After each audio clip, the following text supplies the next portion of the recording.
नबी पाक सल्लल्लाहु अलैहि वसल्लम फरमाते एक शख्स था बनी इसराइल में, बड़ा मालदार था, तो फिर उस पर गुर्बत आ गई। जब गुर्बत आई तो रो पड़ा, कहने लगा अल्लाह मैं गरीब हो गया हूँ, मेरी मदद फरमा, मैंने बड़ी नाफरमानी की है तेरी। मालदार जब था तो बड़ी मौज कर, या अल्लाह मैंने बड़ी ना, अब नहीं करूंगा, मुझे मुझे मुझे इस गुर्बत से निकाल। तो अल्लाह ने फरिश्तों से कहा कि दे दो जो मांगता है। तो फरिश्ते कहने लगे या अल्लाह ये तौबा करके नहीं आया, डर के नहीं आया, ये तो उलझ गया तब आया है, ये तुझसे डर के।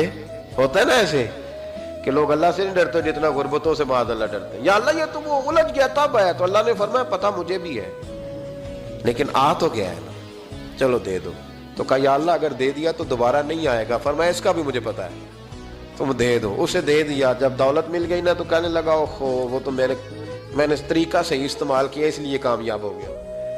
फिर कुछ वक्त गुजरा तो फिर उलझ गया, फिर कर्जे चढ़ गए, फिर सारे इलाज कर, कहने लगा या अल्लाह अब नहीं करता, अब माफ कर दे।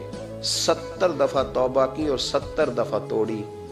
हबीब करीम फरमाते एक दिन बिस्तर पे था, आसानी थी, 70 दफा फरिश्तों ने कहा या अल्लाह ये झूठा है, झूठ बोलता है, ये तो गुर्बत आई है तो तेरी बारगाह में आया वरना कभी ना आता, बीमार हुआ है तो आया, इसका तो बच्चा बीमार हुआ है तो आया वरना कभी ना आता।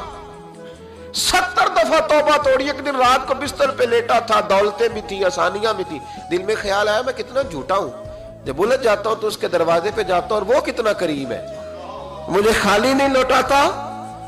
तड़प उठा, आंसू निकल गए, उठ के मुसल्ले पे खड़ा हुआ तो रब करीम ने फरिश्तों से फरमाया खोल के देखो दरवाजे, आज ये गुर्बत की वजह से नहीं आया, आज मेरा बन के आया है। तो या अल्लाह पहले तो दौलत देता था, आज क्या देगा? तो महबूब फरमाते, अल्लाह फरमाते अब मैं इसे बगैर हिसाब किताब जन्नत अता करूंगा। इस्तिगफार करें, उसके हुजूर हाजिरी दें। जिस तरह सारा कुछ छोड़ छाड़ के लोग कहते नहीं कि 1 महीना मैंने किसी सियाहती मकाम पे रहना है, मैंने अब किसी ठंडे इलाके में चले जाना है, बर्फबारी देखनी है, सैर करनी है।